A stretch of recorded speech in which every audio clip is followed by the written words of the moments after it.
కేవలం 7,999K up to 10 kgs వరకు బరువు తగ్గి అధిక బరువు నుంచి వచ్చే ప్రధాన సమస్యలను దూరం చేసుకోండి. రజనీకాంత్ బయోపిక్ వెండి తెరపైకి రాబోతుందా? చాలా కాలంగా కోలీవుడ్ లో నలుగుతున్న ఈ ప్రశ్నకి సమాధానం దొరికిందా? ఇదే నిజమైతే తలైవాగా నటించే హీరో ఎవరు?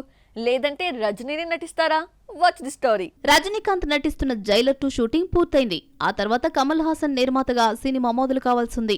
అశ్వత్ మారిముత్తు ఈ సినిమాకు దర్శకుడు. ఆ వెంటనే కమల్ తో కలిసి నటించే సినిమా సెట్స్ పైకొస్తుంది. ఈ సినిమాకు నెల్సన్ దర్శకుడు. సమ్మర్ ఎండల నుంచి రిలీఫ్ కోసం రజనీకాంత్ ఊటీ వెళ్లాడు. హోటల్ సిబ్బంది రజనీకి స్వాగతం పలికిన వీడియో వైరల్ అయింది. రెస్ట్ కోసం ఊటీ వెళ్లినా తన ఆటోబయోగ్రఫీ పనులు మొదలుపెట్టాడు రజనీ. బస్ కండక్టర్ గా జీవితాన్ని ప్రారంభించి సూపర్ స్టార్ గా రజనీ ఎదిగిన తీరు ఎంతో మందికి ఆదర్శం. రియల్ లైఫ్ లోనే కాదు, రియల్ లైఫ్ లోనూ ఆయన జీవితం ఓ ఇన్స్పిరేషన్. రజనీకాంత్ బయోపిక్ వస్తుందని కాలీవుడ్ లో చాలా కాలంగా ప్రచారం నడుస్తుంది. రజనీ పెద్ద కూతురు ఐశ్వర్య ఓ ఇంటర్వ్యూలో మాట్లాడుతూ సూపర్ స్టార్ ఆటోబయోగ్రఫీ వర్క్ నడుస్తోందని చెప్పుకొచ్చింది. ధనుష్ తో రజనీకాంత్ బయోపిక్ తీయాలన్న ఆలోచనను 4 ఏళ్ల క్రితమే లింగుస్వామి ప్రకటించాడు. మరి ఫ్లాపుల్లో ఉంటూ డిజాస్టర్స్ ఇచ్చిన లింగుస్వామిని దర్శకుడుగా సెలెక్ట్ చేసే ఛాన్స్ కనిపించడం లేదు. రజనీకాంత్ గా ఎవరు నటిస్తారో ఇంకా క్లారిటీ లేదు.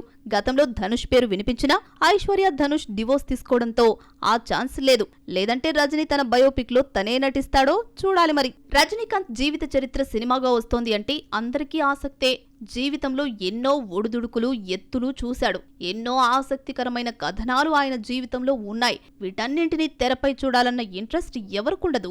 ఆయన బయోపిక్ లో ఆయనే నటిస్తే చూడాలని ఫ్యాన్స్ కోరుకుంటున్నారు. ప్రస్తుతం సూపర్ స్టార్ రాసుకుంటున్న స్వీయ చరిత్ర బయోపిక్ గా ఎప్పుడు మారుతుందో చూడాలి మరి.